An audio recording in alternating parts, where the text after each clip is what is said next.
दुनिया में करीब 100 करोड़ हिंदू हैं और मोस्टली लोग ये समझते हैं कि पूजा पाठ मंदिर जाना ही इसका मूल आधार है। दूसरे धर्म के लोग भी इसके बारे में यही समझते हैं, पर जो असली हिंदू होगा ना, असली सनातनी होगा, जो इसकी साइंस को जानता होगा, वो ऐसा बिल्कुल नहीं कहेगा। इसकी साइंस क्या है वो मैं इस वीडियो में आपको बताऊंगा।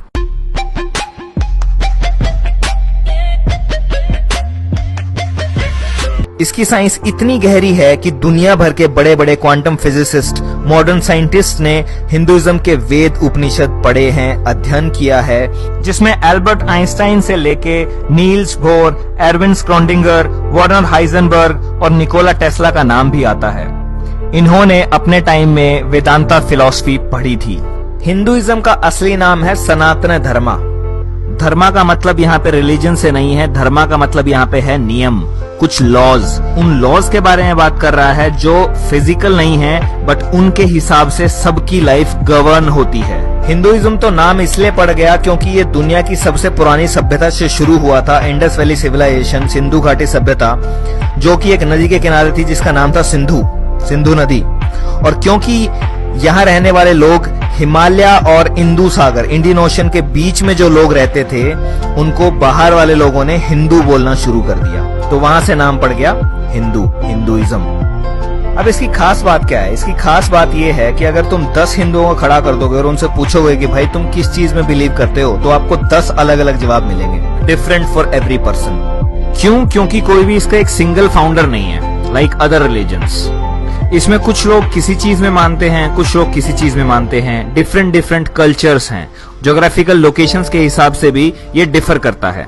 इस सब के बावजूद भी हिंदुइज्म में एक कॉमन विचारधारा है और वो बड़े ही ब्यूटीफुल तरीके से 3 चीजों को समझाती है। गॉड कौन है, इंडिविजुअल कौन है और ये वर्ल्ड क्या है।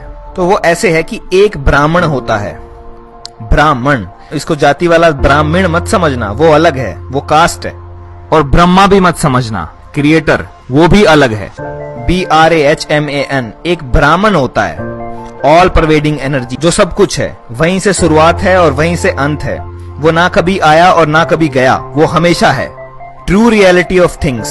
ये शेपलेस है, बॉडीलेस है, जेंडरलेस है, कलरलेस है। It can not be described, it can only be experienced. तो ये है ब्राह्मण, परमात्मन। अब इस ब्राह्मण की इटर्निटी को समझने के लिए एक श्लोक है संस्कृत में। ओम पूर्णमदम पूर्णमिदम पूर्णात् पूर्णम उदच्यते पूर्णस्य पूर्णमादाय पूर्णमेवावशिष्यते। इसका सिंपल मतलब है infinite has already existed, it will continue to exist, and from that infinite even if a infinite is taken out it remains infinite. मतलब वो इनफाइनाइट है, अनंत है, उसमें से अगर इनफाइनाइट भी निकाल दोगे तो भी वो इनफाइनाइट ही रहेगा, अनंत ही रहेगा। ये है ब्राह्मण, परमात्मन। अब इस ब्राह्मण में से, इस परमात्मन में से निकलते हैं छोटे छोटे टुकड़े, जिसे बोलते हैं आत्मन, जो आप में है, मुझ में है, पशुओं में है, पेड़ पौधों में है। उनमें प्राण है, लाइफ फोर्स, एनर्जी है। Pieces that comes out of Brahman, ये एनर्जी है। E=mc², आइंस्टाइन ने जो बताया था, वही सेम चीज। अब ये आत्मन एंटर करता है माया में। माया मतलब प्रकृति। ब्राह्मण सोर्स ऑफ क्रिएशन है और प्रकृति primordial matter and activating energy है, यानी कि नेचर और क्रिएशन इटसेल्फ। पुरुष प्रकृति, Shiv Shakti, cosmic father, cosmic mother, जगत पिता, जगत माता, masculine principle and feminine principle. पुरुष क्रिएशन का सोर्स है और प्रकृति खुद क्रिएशन है। अब ब्राह्मण से प्रकृति निकली है, ब्राह्मण से माया निकली है। ब्राह्मण इनफाइनाइट है, माया भी इनफाइनाइट है, पुरुष इनफाइनाइट, प्रकृति भी infinite. That infinite proceeds from the infinite. अनंत से ही अनंत निकलता है, and it still remains the Brahman, still remains infinite. तो Brahman is infinite, universe is infinite. अब ये यूनिवर्स जो ये क्रिएट हो रखा है, प्रीमोडियल मैटर, ये माया है, ब्राह्मण की माया, या कह लो शिव की माया। अब आत्मन को बॉडी मिली है, तो आत्मन ड्राइवर है और ये बॉडी एक कार की तरह है। एक कार नहीं चल सकती विदाउट द ड्राइवर, समझ रहे हैं? सिमिलरली इस बॉडी नहीं चल सकती विदाउट द आत्मन। आपने पढ़ा होगा, energy can neither be created nor be destroyed, it can only convert from one form to another. ये वही एनर्जी है, वही आत्मन है। जब ये माया में या प्रकृति में एंटर करती है तो ये मैटर एक्वायर कर लेती है, बॉडी एक्वायर कर लेती है। Atman is surrounded by a physical structure called body.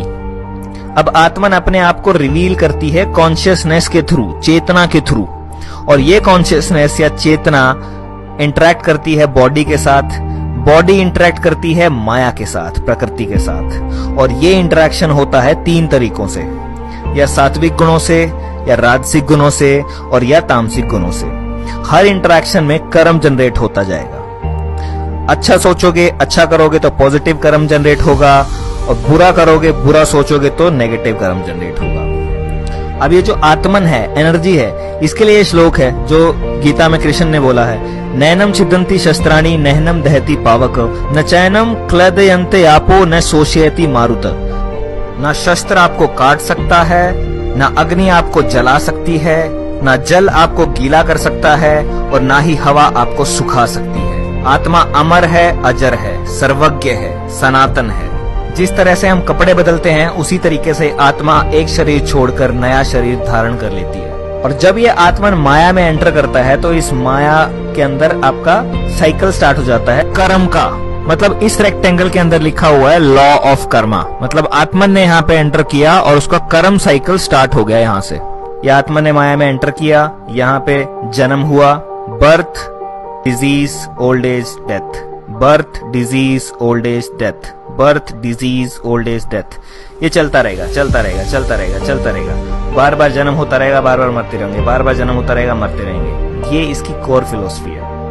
अब जिस तरीके से फेसबुक के सर्वर होते हैं, वो सब कुछ रिकॉर्ड करते हैं कि कहां से आया, कितने बजे आया, क्या क्लिक किया, क्या लाइक किया, क्या कमेंट किया, क्या लाइक करके अनलाइक किया, ये सारी चीजें वो जैसे वो रिकॉर्ड करता है। इसी तरीके से माया में इनविजिबल सर्वर्स लगे होते हैं जो हर चीज को नोट कर रहे हैं कॉस्मिक रजिस्टर्स में। आपका एक एक कर्म नोट होता है, रजिस्टर्स में चढ़ता जाता है, पॉजिटिव और नेगेटिव का बैलेंस बनता चला जाता है। जब शरीर की मृत्यु होती है, उस समय आत्मा का जो भी विचार रहता है और उसके कर्म कैसे थे, उसके हिसाब से अगला जन्म डिसाइड होता है। अब देयर आर 6 कैटेगरीज जिसमें जन्म होता है, और ये इवोल्यूशन के हिसाब से हुआ है। अब 6 तरीके की रियलिटी है इस 3 डायमेंशनल वर्ल्ड में। पहली है एक्वेटिक, सारे पानी वाले। दूसरी है इंसेक्ट्स एंड रेप्टाइल्स, रेंगने वाले छोटे कीड़े मकोड़े। तीसरी है प्लांट्स। चौथी है एनिमल्स। पांचवी है बर्ड्स, और छठी है ह्यूमंस। अब सनातन धर्म ये बिलीव करता है, सनातन का मतलब है इटर्नल, टाइमलेस। उसमें ये बिलीफ है कि जो ह्यूमंस हैं सिर्फ वो ही कर्म जनरेट करते हैं, क्योंकि जो कीड़े मकोड़े हैं या फिर कुत्ता बिल्ली हैं, they are not aware of itself. वो सिर्फ इंस्टिंक्ट्स के आधार पे काम करते हैं, उनका कर्मा जनरेट नहीं होता, उनका कर्मा काउंट नहीं होता है। तो नेगेटिव कर्म जनरेट करोगे तो नीचे की दुनिया मिलेंगी, नीचे के रियलिटीज मिलेंगी, और नीचे सिर्फ कोई कर्म जनरेट नहीं हो सकता है, वहां सिर्फ कर्म भोग सकते हो, वहां कोई कर्म जनरेट नहीं होता है। तो अभी तुम्हें ह्यूमन बर्थ मिला है तो तुम्हारे कर्म बहुत अच्छे थे, इसलिए तुम इंसान बने, क्योंकि सिर्फ ह्यूमंस के पास फ्री विल है, चॉइस है कर्म जनरेट करने की। ये हिंदुइज्म के बेसिक थॉट्स हैं, और ब्रह्मा विष्णु महेश तो अभी तक आए भी नहीं। जो लोग सोचते हैं कि हिंदुइज्म का मतलब सिर्फ मंदिर जाना, पूजा करना है, भक्ति करना है, इसकी पीछे की साइंस क्या है उसको जानो। और ये सबसे पुराना रिलीजन होने के बावजूद भी आज तक इसीलिए खड़ा है क्योंकि ये सनातन है, टाइमलेस है, इसको कोई मार नहीं सकता। कितनी भी कोशिश कर लो इसको मारने की, फिर से उठ के खड़ा हो जाएगा, क्योंकि ये तो सिर्फ एक विचार है।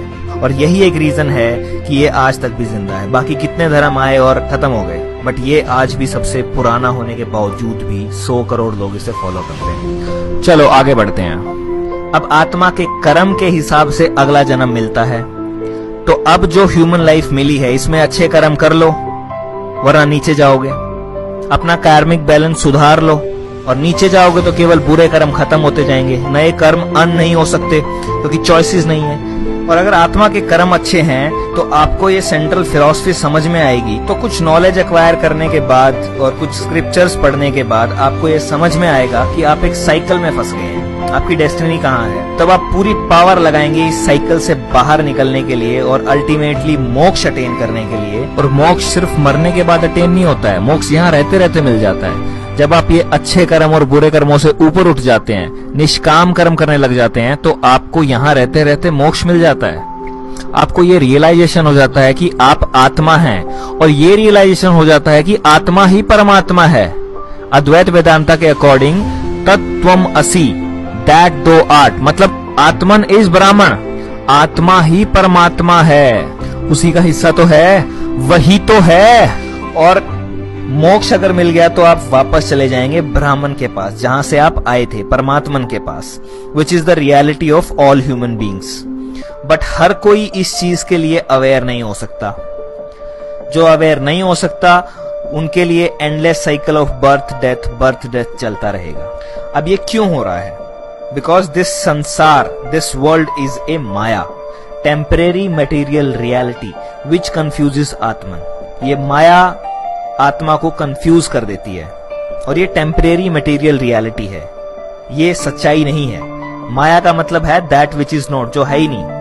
और जो लोग इसे नहीं समझ पाते वो राजसिक और तामसिक कर्मों में बंध जाते हैं और अल्टीमेटली कोई मुक्ति नहीं मिलती उन्हें।